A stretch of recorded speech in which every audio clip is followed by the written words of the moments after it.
स्वागत है आपका देवभूमि खबरों में। मैं हूं आपके साथ कीर्तिवान से। मुख्यमंत्री पुष्कर सिंह धामी ने पूर्व मुख्यमंत्री डॉक्टर रमेश पोखरियाल निशंक से मुलाकात की और इस दौरान क्षेत्र विकास से जुड़े विभिन्न विषयों पर दोनों नेताओं के बीच चर्चा हुई है। बैठक में राज्य के विकास और जनहित से जुड़े मुद्दों को लेकर के विचार विमर्श किया गया है। तस्वीर आपको दिखा दें, रमेश पोखरियाल निशंक से ये मुलाकात की तस्वीरें। औपचारिक मुलाकात हुई है। जनहित से जुड़े मुद्दों को लेकर के दोनों नेताओं के बीच में बातचीत हुई है। तस्वीर आपको दिखा रहे हैं, मुख्यमंत्री पुष्कर सिंह धामी से मुलाकात की तस्वीरें हैं। मुख्यमंत्री रमेश पोखरियाल निशंक की मुलाकात दोनों नेताओं के बीच में कई मुद्दों को लेकर के बातचीत हुआ, जिसमें कि राज्य के विकास और जनहित से जो भी जुड़े विषय थे उनको लेकर के दोनों नेताओं के बीच में मुलाकात हुई है। सीएम धामी ने डॉक्टर निशंक से मुलाकात की है और ये पुस्तक भेंट करके मुख्यमंत्री पुष्कर सिंह धामी का सम्मान किया है। डॉक्टर निशंक ने क्षेत्र के विकास पर उसके बाद दोनों नेताओं के बीच में परस्पर चर्चा हुई है और विकास कार्यों को लेकर के और राज्य के विकास संबंधित तमाम संगठन से जुड़ी हुई चर्चा हुई है। मुख्यमंत्री पुष्कर सिंह धामी और निशंक की भेंट की तस्वीरें, औपचारिक भेंट की तस्वीर हम आपको दिखा रहे हैं। तस्वीरें इस वक्त दोनों नेताओं की जो सामने आई है उसमें जो कहा जा रहा है कि कई विषयों को लेकर के दोनों नेताओं के बीच में मुलाकात हुई है, बातचीत हुई है, जिसमें राज्य के विकास, राज्य में क्या किन किन विकास कार्यों को इस वक्त सरकार बढ़ा रही है और कहाँ कहाँ वहाँ काम करना है अभी विकास कार्यों को लेकर के, उस पर डॉक्टर निशंक ने विस्तार से अपनी बात रखी है मुख्यमंत्री पुष्कर सिंह धामी के समक्ष। और साथ ही साथ जो जनहित से जुड़े मुद्दे हैं, अपने क्षेत्र के मुद्दों को भी डॉक्टर निशंक ने मुख्यमंत्री के समक्ष रखा है और विचार विमर्श किया गया है दोनों नेताओं के बीच में उन सभी पहलुओं को लेकर के। साथ ही साथ आने वाले चुनाव में 2027 को लेकर के भी दोनों नेताओं के बीच में चर्चा हुई है, बातचीत हुई है। 27 के चुनाव को लेकर कैसे संगठन और सरकार के बीच में परस्पर तालमेल होनी चाहिए, कैसे आने वाले समय में सरकार की उपलब्धियों को जन जन तक पहुंचाना है, क्या रणनीतियां होंगी, किस तरह से स्ट्रैटेजी होगी। आपने देखा होगा मुख्यमंत्री पुष्कर सिंह धामी कुछ दिन पहले राष्ट्रीय अध्यक्ष नितिन नवीन से मुलाकात करते हैं। कल ही उन्होंने मुलाकात की और उस पर चर्चा हुई है कि 27 के चुनाव में आखिरकार कैसे स्थिति को मजबूत करना है और घर घर जाकर के जो मुख्यमंत्री पुष्कर सिंह धामी की सरकार और पूर्ववर्ती भाजपा की सरकारों ने काम किए हैं उसको कैसे जन जन तक, उत्तराखंड की जनता तक पहुंचाना है, उसको लेकर भी विचार विमर्श किया गया है।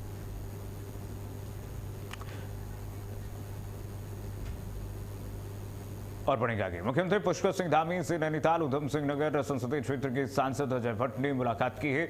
इस दौरान क्षेत्रीय विकास से जुड़े विभिन्न विषयों पर दोनों नेताओं के बीच चर्चा हुई। बैठक में क्षेत्र विकास योजनाओं और जनहित से जुड़े मुद्दों पर बातचीत की गई है, विचार विमर्श किया गया। ये देखिए जरा तस्वीरें विकास कार्यों को लेकर के दोनों नेताओं के बीच में उधम सिंह नगर में बातचीत हुई है। सांसद अजय भट्ट की मुलाकात, सांसद अजय भट्ट ने सीएम धामी का सम्मान किया, स्वागत दिया, पुष्पगुच्छ भेंट करके उन्होंने मुलाकात की है। बढ़ेंगे आगे। मुख्यमंत्री पुष्कर सिंह धामी से राज्यसभा सांसद और बीजेपी के प्रदेश अध्यक्ष महेंद्र भट्ट ने भी मुलाकात की और इस दौरान राज्य से जुड़े विभिन्न संगठनात्मक विषयों को लेकर के दोनों नेताओं के बीच में परस्पर चर्चा हुई है और बैठक में पार्टी संगठन को मजबूत करने और आगामी रणनीतियों से जुड़े मुद्दों पर भी विचार विमर्श किया गया। और जो शीर्ष नेतृत्व की तरफ से मुख्यमंत्री पुष्कर सिंह धामी ने जो बातचीत की गई है, जो मूल मंत्र शीर्ष नेतृत्व की तरफ से दिया गया है, उसको लेकर भी बातचीत की गई है कि राज्य स्तर पर जो महेंद्र भट्ट के नेतृत्व में जो इस वक्त भारतीय जनता पार्टी काम कर रही है उसको कैसे और धार देना है, इसको लेकर के दोनों नेताओं के बीच में व्यावहारिक बातचीत हुई है। तस्वीर अब आपको दिखा दें, महेंद्र भट्ट का स्वागत मुख्यमंत्री पुष्कर सिंह धामी ने किया है पट्टा पहना करके और पुष्पगुच्छ देकर के, क्योंकि बीजेपी के अध्यक्ष हैं, प्रदेश अध्यक्ष हैं, तो ऐसे में संगठन के लिहाज से मुख्यमंत्री पुष्कर सिंह धामी ने उनका स्वागत किया है। ये देखिए जरा पुष्पगुच्छ दे करके और पट्टा पहना करके सम्मानित किया मुख्यमंत्री ने। तो राज्यों से जुड़े विषयों पर चर्चा हुई है, सांगठनिक विषयों पर भी चर्चा हुई है और ऐसे में दोनों नेताओं के बीच की बातचीत की तस्वीरें भी आई हैं। बढ़ेंगे आगे। मुख्यमंत्री पुष्कर सिंह धामी से अल्मोड़ा संसदीय क्षेत्र के सांसद और केंद्रीय सड़क परिवहन राज्य मंत्री अजय टमटा ने भी मुलाकात की है और इस दौरान क्षेत्रीय विकास और उत्तराखंड में चल रही विभिन्न सड़क परियोजनाओं से जुड़े विषयों पर चर्चा हुई है। बैठक में राज्य के सड़क नेटवर्क को मजबूत करने और विकास कार्यों को गति देने को लेकर के विचार विमर्श किया गया है। बढ़ेगा कि उत्तराखंड के उच्च शिक्षा मंत्री डॉक्टर धन सिंह रावत ने नई दिल्ली में केंद्रीय शिक्षा मंत्री प्रहलाद जोशी से मुलाकात की है। बैठक में HNB गढ़वाल केंद्रीय विश्वविद्यालय में करीब 459 करोड़ रुपए की लागत से शैक्षणिक और अनुसंधान अवसंरचना को मजबूत करने की परियोजना पर चर्चा हुई है। इसके साथ ही NIT श्रीनगर के विकास स्थायी निदेशक की नियुक्ति और अन्य उच्च शिक्षा से जुड़े मुद्दों पर भी विचार विमर्श किया गया। केंद्रीय शिक्षा मंत्री ने सभी प्रस्तावों पर सकारात्मक सहयोग का भरोसा दिया है। ये देखिए जरा, शिक्षा मंत्री धन सिंह रावत ने मुलाकात की है केंद्रीय शिक्षा मंत्री प्रहलाद जोशी से और कई मुद्दों पर अपनी बातचीत उन्होंने रखी है केंद्रीय शिक्षा मंत्री के समक्ष। करीब 459 करोड़ की परियोजनाओं पर भी चर्चा हुई है। केंद्रीय शिक्षा मंत्री ने सभी विषयों पर सकारात्मक आश्वासन दिया है, जिसमें NIT श्रीनगर के विकास पर शिक्षा मंत्री धन सिंह रावत ने चर्चा की है और साथ ही साथ HNB विश्वविद्यालय को कैसे आगे नई मजबूती दी जाए उसको लेकर के बातचीत हुई है और अन्य शिक्षा से संबंधित कई विषयों पर चर्चा हुई है, जिसमें 459 करोड़ के कई परियोजनाओं की बात शामिल है। और बढ़ेगा आगे, मुख्यमंत्री पुष्कर सिंह धामी से NCC के महानिदेशक लेफ्टिनेंट जनरल वीरेंद्र वत्स ने शिष्टाचार भेंट की है। मुलाकात के दौरान उत्तराखंड में NCC के विस्तार, सीमांत और दुर्गम क्षेत्रों तक इसकी पहुंच बढ़ाने और आधुनिक आधारभूत संरचना विकसित करने को लेकर के चर्चा हुई। मुख्यमंत्री ने कहा कि राज्य सरकार युवाओं में अनुशासन, नेतृत्व क्षमता और राष्ट्र सेवा की भावना को बढ़ावा देने के लिए लगातार काम कर रही है। उन्होंने NCC की नई पहलों में हर संभव सहयोग का भरोसा दिया है। तो NCC के विकास को लेकर के बातचीत हुई है मुख्यमंत्री पुष्कर सिंह धामी से। देखिए जरा तस्वीर आपको दिखा दें। इस दौरान सीएम धामी ने आश्वासन दिया है कि NCC के विकास के लिए उत्तराखंड शासन लगातार काम करेगा, आधुनिक प्रशिक्षण टेक्नोलॉजी पर जोर देगा और संसाधनों पर भी, सुविधाओं पर भी उत्तराखंड शासन जो है जोर देगा। NCC अकादमी में संसाधनों को बढ़ाया जाएगा। उत्तराखंड में लगातार हो रही बारिश और मौसम विभाग की चेतावनी को देखते हुए मुख्यमंत्री पुष्कर सिंह धामी ने सभी आपदा प्रबंधन एजेंसियों को हाई अलर्ट पर रहने के निर्देश दिए हैं। सीएम ने सचिव आपदा प्रबंधन से प्रदेश के हालात की जानकारी ली है और संवेदनशील क्षेत्रों की निगरानी बढ़ाने का कहा है। SDRF, NDRF, पुलिस और जिला प्रशासन को आपसी समन्वय के साथ राहत बचाव के लिए तैयार रहने के निर्देश भी दिए गए। ये देखिएगा, राहत बचाव के लिए सीएम ने कहा कि सभी अधिकारी तैयार रहें। आपदा प्रबंधन विभाग जो है तैयार रहे। भारी बारिश को लेकर के सीएम धामी ने यह अलर्ट किया है सभी अधिकारियों को। उन्होंने कहा कि सभी एजेंसी हाई अलर्ट पर रहें क्योंकि परिस्थितियां कभी भी प्रतिकूल हो सकती हैं और ऐसे में इन प्रतिकूल स्थितियों में उत्तराखंड को कैसे निकालना है। इस वर्ष भी हर वर्ष की भांति जिस तरह से सरकार काम कर रही है उसको लेकर के अलर्ट रहने की आवश्यकता है और सभी अधिकारी जो हैं 24/7 ये तैयार रहें, ये स्थिति को भांपते रहें और जो भी मौसम विभाग की तरफ से चेतावनी दी जाए उसका गाइडलाइन खुद पालन करें और जनता को भी जागरूक करें कि उस गाइडलाइंस का पालन हो ताकि लोग जो पहाड़ी क्षेत्रों में रह रहे हैं उनको क्षति न पहुंचे। जो पर्यटन के दृष्टि से जो टूरिस्ट जा रहे हैं, जो लोग पर्यटक हैं, उनको अलर्ट करें कि पहाड़ी क्षेत्रों में अभी जाने की आवश्यकता नहीं है और ऐसे में स्थितियाँ कभी प्रतिकूल हो सकती हैं तो उसके लिए तैयार रहना होगा।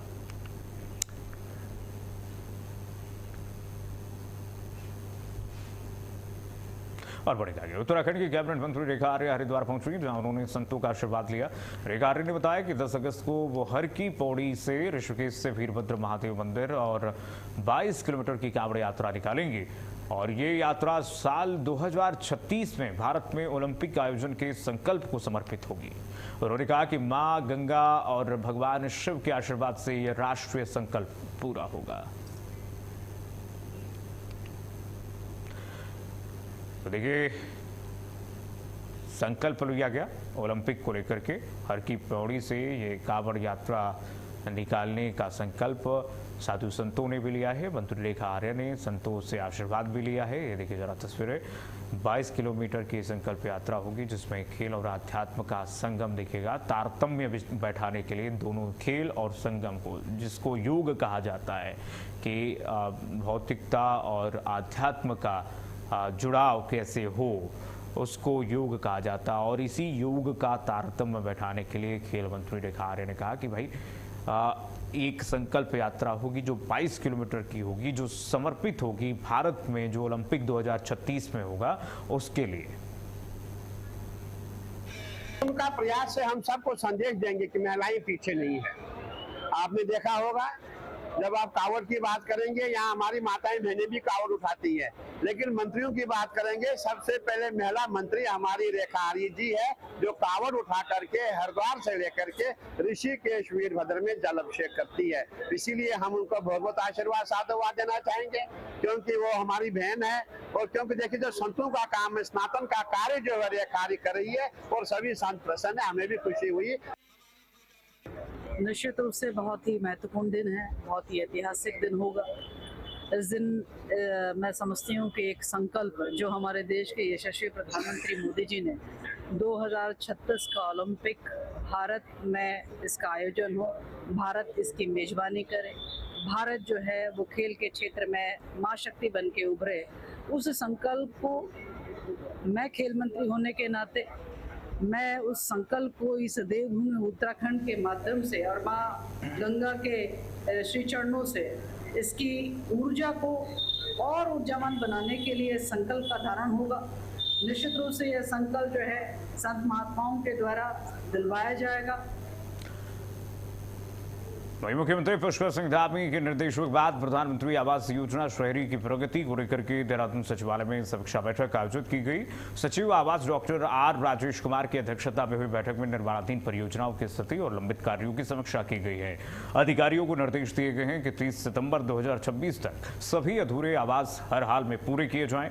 बैठक में बताया गया कि राज्य में अब तक करीब 6464 आवासों का निर्माण पूरा हो चुका है। सचिव आवास ने कहा कि योजना का उद्देश्य जरूरतमंद परिवारों को सुरक्षित और सम्मानजनक आवास उपलब्ध कराना है। उन्होंने निर्माण कार्यों में गुणवत्ता और पारदर्शिता बनाए रखने के निर्देश भी दिए। तो मुख्यमंत्री के विजन स्वरूप लगातार पारदर्शिता बनाने के निर्देश दिए गए हैं। पीएम आवास योजना की समीक्षा में और अधिकारियों को 30 सितंबर तक अल्टीमेटम दिया गया है कि सभी कार्य जो हैं पूरे कर लिए जाएं। करीब 6464 घरों का निर्माण कार्य पूरा हो, इसको लेकर के गुणवत्ता और समयबद्धता पर भी ध्यान देने के लिए अधिकारियों को निर्देश दिया गया है। पीएम आवास योजना की समीक्षा को लेकर के बातचीत हुई है। 30 सितंबर तक सभी को अल्टीमेटम दे दिया गया है। वहीं हरिद्वार में स्पेशल इंटेंसिव रिवीजन यानी कि SIR 2026 के दूसरे चरण के तहत ग्राम पंचायत गढ़ में नोटिसों की जांच और सुनवाई शुरू हो गई है। प्राथमिक विद्यालय में आयोजित शिविर में बड़ी संख्या में मतदाता पहुंचे और अपने दस्तावेज जमा कर सत्यापन कराया। निर्वाचन अधिकारियों ने दस्तावेजों की जांच कर लोगों की शंकाओं का समाधान किया है।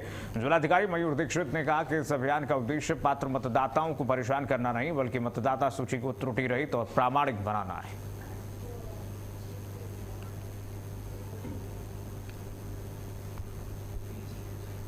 में चल रही है और इसमें जो विभिन्न तरीके के जो अनमैप्ड वोटर्स हैं या फिर अगर कोई वोटर्स के नाम या उनके पिताजी के माताजी के नाम या उनकी उम्र में अगर कोई विसंगति है तो उसको नोटिस दिए गए हैं। उन नोटिस में जो BLO है वो घर घर जाके उनसे डॉक्यूमेंट्स कलेक्ट कर रहे हैं। जैसे ही वो डॉक्यूमेंट्स कलेक्ट होते हैं उन नोटिस की जो फिर कार्रवाई है वो की जाएगी। अगर आवश्यक होगा तो उन नोटिस के माध्यम से जो वोटर्स हैं उनको ARO के माध्यम से सुनवाई भी की जाएगी। परंतु इस पूरी प्रक्रिया की सरलीकरण की कार्रवाई की जा रही है ताकि किसी वोटर को कोई परेशानी का सामना न करना पड़े।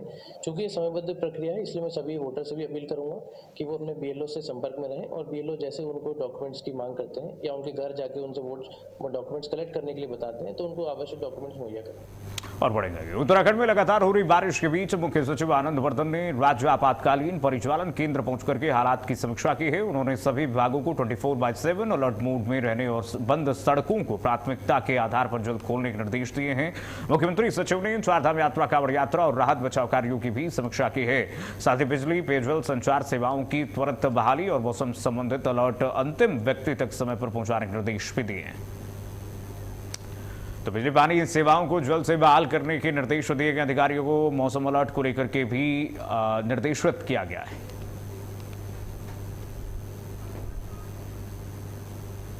वहीं हरिद्वार के लक्सर में कांवड़ यात्रा के चलते रूट डायवर्जन और मूसलाधार बारिश से ग्रामीण सड़कों पर जाम लग गया है। घंटों जाम में फंसे शिव भक्तों और ग्रामीणों का कहना है कि पैदल चलने की जगह तक नहीं बची है। प्रशासन का कहना है कि जाम खुलवाने और जलभराव निकालने के लिए अतिरिक्त पुलिस बल तैनात किया जाएगा।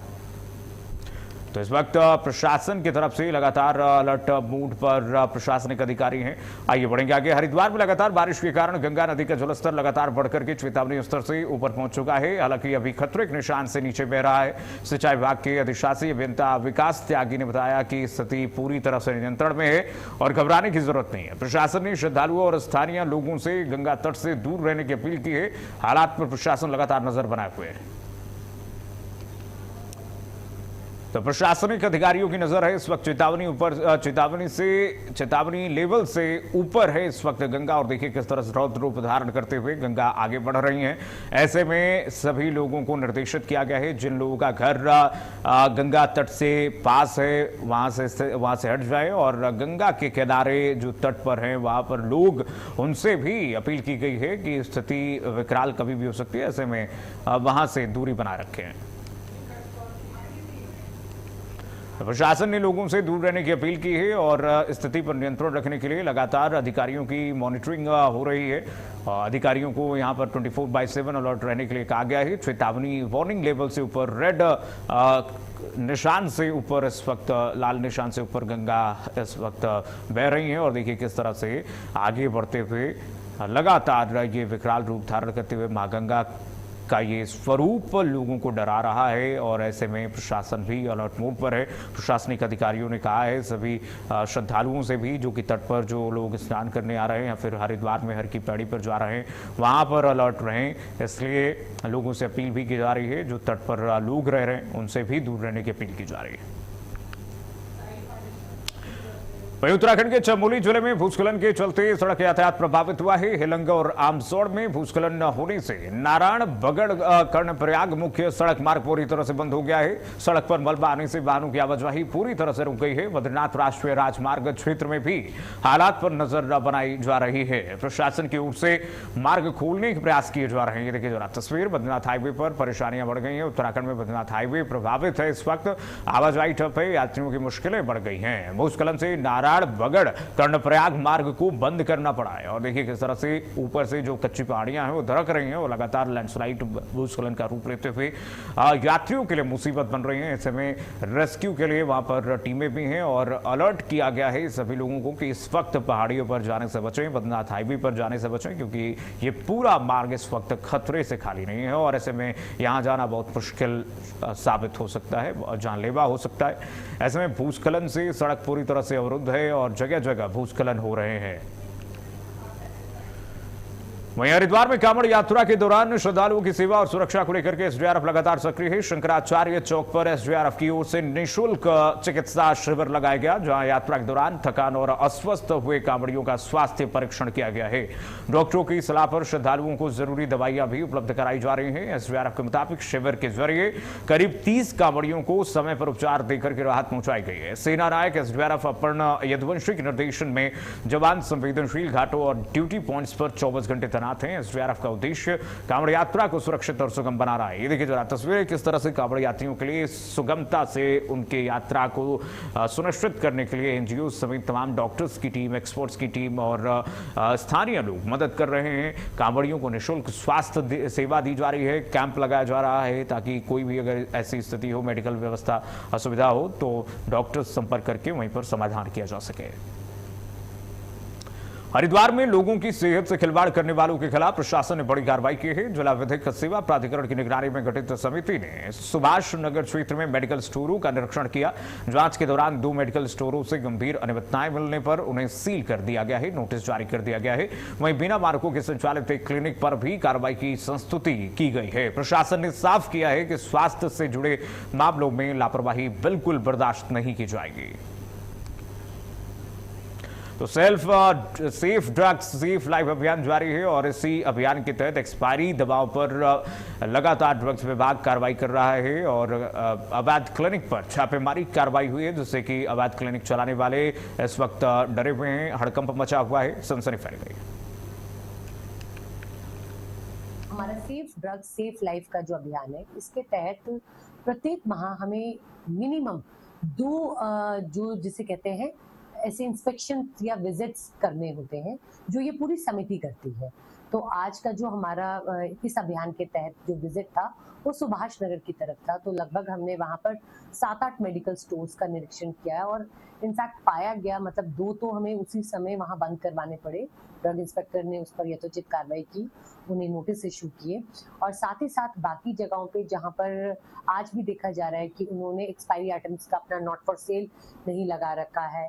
बहुत सारे ऐसे प्रोडक्ट्स हैं जो डिस्प्ले पे एक्सपायरी आइटम्स लगा रखे हैं।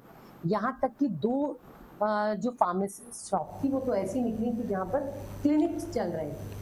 वहीं मसूरी में लगातार बारिश के बीच लाल बहादुर शास्त्री राष्ट्रीय प्रशासन अकादमी लबासना के पास बिजली के तारों पर एक विशाल पेड़ गिर गया। पेड़ मुख्य सड़क पर गिरने की आशंका के बीच फायर सर्विस, नगर पालिका, पीडब्ल्यूडी और बिजली विभाग की टीम मौके पर पहुंची। यहां पर प्रशासनिक अधिकारियों की ट्रेनिंग होती है। आईएएस, आईपीएस भारतीय प्रशासनिक अधिकारियों की हाइड्रा और जेसीबी की मदद से पेड़ हटा करके यातायात बहाल किया गया है। सुरक्षा के लिए कुछ समय बिजली आपूर्ति भी बंद रखी गई, जिसे बाद में बहाल किया गया है। इस त्वरित कार्रवाई से बड़ा हादसा टल गया। ये देखिए जरा तस्वीरें, रेस्क्यू किया गया है। बिजली के तारों पर ये पेड़ गिर गया, जिससे बड़ा हादसा हो सकता था, लेकिन मौके पर रेस्क्यू टीम पहुंची, फायर की टीम पहुंची और जेसीबी से ये पेड़ हटा दिया गया है। संयुक्त अभियान से यातायात बहाल हुआ है और त्वरित अभियान से बड़ी राहत मिली है लोगों को भी, आने जाने वाले लोगों को जो खतरा बना हुआ था।